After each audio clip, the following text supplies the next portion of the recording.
7 things that only 5% of men over 40 can do. It's very common to see men 40 years old or older who think they're in great physical shape and use age as an excuse for it, saying things like, "For my age, I'm doing well," or "Considering my age, I'm not doing too badly," as if it were totally normal and acceptable to be out of shape just because you've reached a certain age. But the truth is that when these guys are put to the test, they quickly realize they're leaving a lot to be desired, both in terms of strength as well as endurance, power, and balance. The good news is that there are clear and objective references to tell you exactly what your current level is. Whether you're ahead of the curve, just average, or falling dangerously behind. Stay tuned until the end because number 3 is the most important. Before we start, please tell us through the comments your name and the city where you're watching our content from. We'd love to know. Category number 1, maximum strength. Muscular strength is one of the strongest predictors of mortality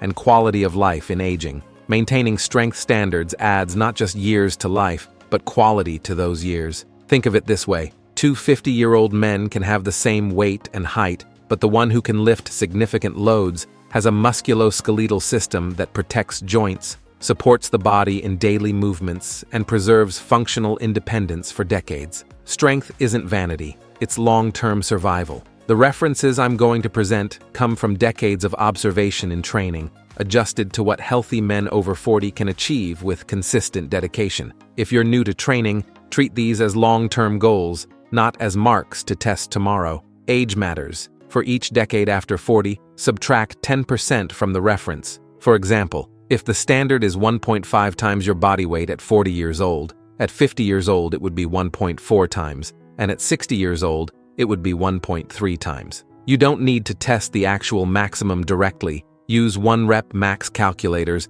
with your loads of 6 to 10 repetitions to estimate safely. Squat. The standard is 1.5 times your body weight. If you weigh 176 pounds, that would be 264 pounds on the bar. You can use a free barbell, safety bar, or Smith machine, and with the Smith machine, you add 10% to the load to account for the assistance from the rail. The squat tests not just leg strength, but ankle and hip mobility, intermuscular coordination, and core stability. It's a fundamental movement that simulates practically everything you do in real life: sitting, standing, climbing stairs, picking objects up from the floor. Bench press. The standard is 1 times your body weight.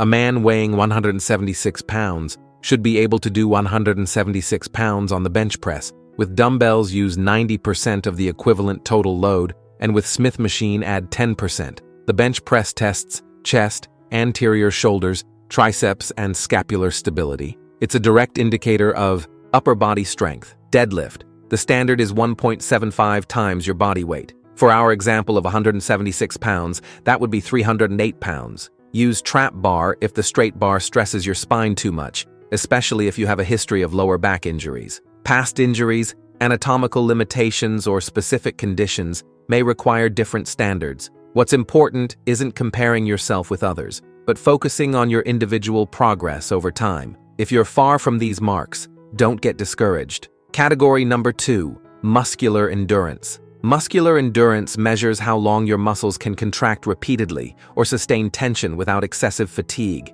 It's a crucial quality for performance and function with aging because it directly impacts your ability to perform prolonged tasks without exhaustion. While maximum strength allows you to move heavy loads once, muscular endurance allows you to keep working for extended periods. Think about carrying groceries from the market, doing manual work around the house, or playing with grandchildren without getting completely exhausted in minutes. Dead hang from a pull-up bar for 60 seconds with shoulders depressed and scapulae engaged. Don't let your shoulders rise toward your ears. Keep them actively pulled down. This exercise tests grip strength, scapular control, and integrity of the shoulder complex. Grip is often neglected, but is fundamental for practically all pulling and carrying exercises. Push-ups. How many perfect push-ups can you do in 2 minutes? Perfect means chest touching the floor, no hip drop, no excessive elbow flare, body maintaining a straight line from head to heels.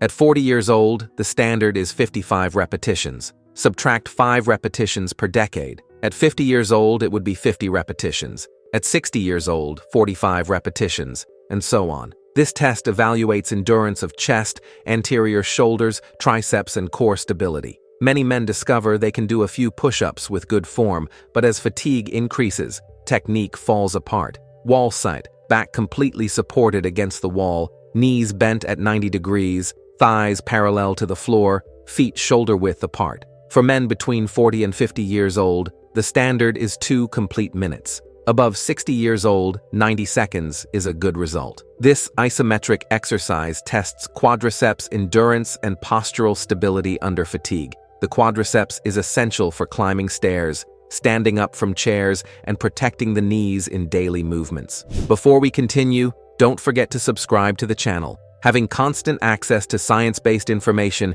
is what will make you progress with health in the long term in the world of bodybuilding. Category number 3. Cardiovascular conditioning. Cardiovascular conditioning is your body's ability to capture oxygen from the air, deliver it to working muscles, and use it efficiently to keep you moving. It's the foundation for endurance, physical vigor, and recovery between heavy sets of weight training. It's not just about running or sports. It directly impacts heart health, blood pressure, metabolic health, and how you handle physical stress as you age. A strong cardiovascular system means your heart doesn't have to work as hard to pump blood, your lungs extract oxygen more efficiently, and your muscles use that oxygen better during work. 1 mile run. If you're 40 years old and complete 1 mile in less than 8 minutes, your cardiovascular system is working at a high level, supporting strength training, recovery, and long-term health. For each decade beyond 40, add 30 seconds to the time. At 50 years old, it would be 8 minutes and 30 seconds. At 60 years old, 9 minutes, and so on. A strong cardiovascular system means better muscle oxygenation during hypertrophy training, faster recovery between heavy sets, lower risk of heart disease, lower resting blood pressure, and greater ability to perform intense physical activities without excessive fatigue. It's one of the most reliable markers of overall metabolic health and longevity. Studies show that men with better cardiovascular conditioning have significantly lower death rates from all causes, regardless of other risk factors. If you're far from this mark, don't try to reach it immediately. Start with brisk walks, progress to light jogs, and gradually build your aerobic base. Cardiovascular conditioning responds well to consistent training, but needs time for adaptation. 2 to 3 sessions per week of 20 to 30 minutes at moderate intensity already bring substantial benefits. Category number 4. Power. Power is the ability to produce force quickly, and it declines faster than pure strength with age. While maximum strength is about moving heavy loads without hurry, power is about moving loads or your own body with explosion and speed. Maintaining power is a sign that you've preserved athletic capabilities over the years. It's what allows you to react quickly when you stumble to avoid a fall, jump over an obstacle, or accelerate suddenly if necessary. The loss of power is directly linked to the increase in falls and injuries in older men. Farmer walk. Carry your body weight divided equally in your hands for 30 meters without dropping, slowing down, or losing posture. If you weigh 176 pounds, that would be 88 pounds in each hand. Use heavy dumbbells, kettlebells, or trap bar with weight. This exercise tests serious grip strength, core stability against lateral rotation, upper trapezius development, and the entire posterior chain, and ability to generate and maintain force while moving. It also indicates gait coordination and total body power transfer. A common mistake is walking too slowly or letting the shoulders rise. Keep shoulders down and back, chest open, gaze forward, and walk with deliberate and controlled steps. The weight should be at the side of the body, not in front or behind. Standing broad jump, feet shoulder width apart. Swing arms back while descending into a partial squat, then explode. Forward swinging arms violently forward. The goal is to jump at least your own height in distance. If you're 69 inches tall, you should be able to jump 69 inches forward. This shows that your lower body still generates and transfers explosive power efficiently, translating into better performance in lifts, sprints, and daily movements that require quick explosion. The jumping phase recruits fast twitch muscle fibers, exactly those that decrease most rapidly with sedentary aging. Category number 5, body composition. Body composition goes beyond the number on the scale. It shows how much of your body is muscle, fat, and other tissues. 2 men can weigh exactly 187 pounds, but one can be in exceptional shape, while the other carries excess fat harmful to health. After 40, the natural tendency is to lose muscle mass through a process called sarcopenia and gain fat, especially visceral fat around organs, which is linked to type 2 diabetes, heart disease, chronic inflammation, and insulin resistance. Body fat percentage can be measured with bioimpedance on special scales or with calipers. For men over 40, healthy targets are 10 to 15% is athletic and very lean with visible defined abdomen, 15 to 20% is healthy and fit with some apparent muscle definition, 20 to 25% is acceptable but with beginning of definition loss, and above 25% is health risk zone for metabolic health. If you're above 25%, it's time to prioritize fat loss through controlled caloric deficit and strength training, as this directly impacts health markers like blood glucose,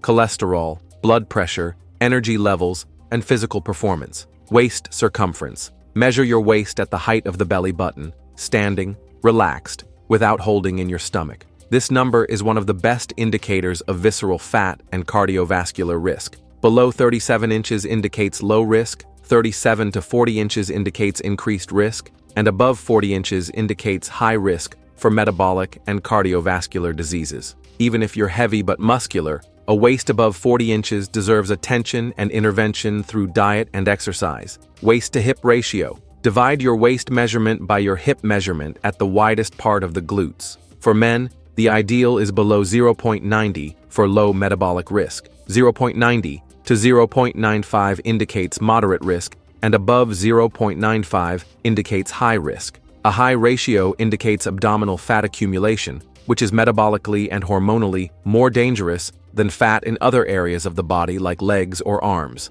If you're above 0.95, prioritize losing waist fat through consistent caloric deficit, strength training to preserve muscle mass, and moderate cardio to increase total energy expenditure. Category number 6, mobility and flexibility. Mobility is the ability to move your joints through a full range of motion with active control. Unlike pure flexibility, which is passive, mobility combines flexibility with strength and stability in that range. After 40, loss of mobility happens gradually and silently. You don't notice until you can no longer tie your shoe comfortably, reach something in the back seat of the car without discomfort, or squat deeply to pick something up from the floor. Limited mobility not only restricts your workouts, but also increases risk of injuries because the body compensates movements using joints and muscles not adequate for the task. Standing toe touch. Stand with feet together and legs completely straight. Bend forward slowly, trying to touch your toes without bending your knees. Ideally, you should be able to touch the floor with your fingertips, or at least reach mid-shin. If you can't get past your knees, your posterior chain, including hamstrings, glutes, and spinal erectors, is shortened, which can lead to chronic lower back pain and severely limit your performance in squats and deadlifts. Shortened posterior chain forces compensations in the lower back during bending movements. Shoulder range test. Raise one arm above your head, bend the elbow, and try to reach the middle of your back, going down the hand along the spine. With the other arm, pass under and behind, trying to touch or interlace the fingers of both hands. Switch sides and repeat. If you can touch or interlace your fingers easily on both sides, your shoulders have good mobility in internal and external rotation. If there's a big difference between sides or you can't even get close, this indicates restrictions that can affect exercises like bench press, overhead press, rows, and even squatting with a bar. Deep body weight squat. Stand with feet shoulder width apart, toes slightly pointed out about 15 degrees. Squat as deep as you can, keeping heels firmly on the floor, spine in neutral position without rounding, and knees aligned with toes without falling inward. Ideally, you should be able to descend until thighs are below parallel to the floor, ideally with hips below knees, without heels lifting or back rounding. If you can't, this indicates lack of mobility in the ankle, hip, or both, limitations that will lock your progress in practically all leg exercises and increase risk of compensatory injuries. Category number 7, balance. Balance is a skill you don't notice until you start losing it. With age, small neurological and muscular declines emerge without us noticing, leading to stumbles, falls, and instability during weight training. Falls are one of the main causes of serious injuries in men over 50 years old, often resulting in fractures, loss of independence, and accelerated decline in overall health. The good news is that we can measure and train balance systematically. Single leg test with eyes closed. Stand on one leg with the other, raised a few inches off the floor, arms crossed on chest, then close your eyes. Time how long you can maintain this position until you lose balance, defined as support foot, touching the floor, hopping or uncrossing arms. Then switch legs and repeat. At 40 years old, 25 seconds per leg is good. Subtract 5 seconds per decade. At 50 years old, it would be 15 to 20 seconds. At 60 years old, 10 to 15 seconds. At 70 years old, about 10 seconds is still acceptable. Closing your eyes removes the visual component of balance, forcing your proprioceptive system, which is the awareness of body position in space, and vestibular system, which is the internal balance controlled by the ear, to work alone without help from vision. Reaching the target for your age range indicates that your neuromuscular control, ankle and hip joint stability, and intermuscular coordination are functioning adequately. This translates into much less risk of stumbles and falls that can disrupt your training or worse, cause serious injuries that affect independence and quality of life for years. If you can't reach the standards, practice daily. Balance improves quickly with consistent training. Start with eyes open, then progress to eyes closed. Practice while brushing your teeth, while waiting for coffee to brew, or during TV commercial breaks. If you enjoyed this and want to discover 8 things that men over 40 need to do if they want to gain muscle, we've left a video appearing right now on the screen showing better each one of them. Don't miss it. Thank you for watching until here, and God bless you, my friend.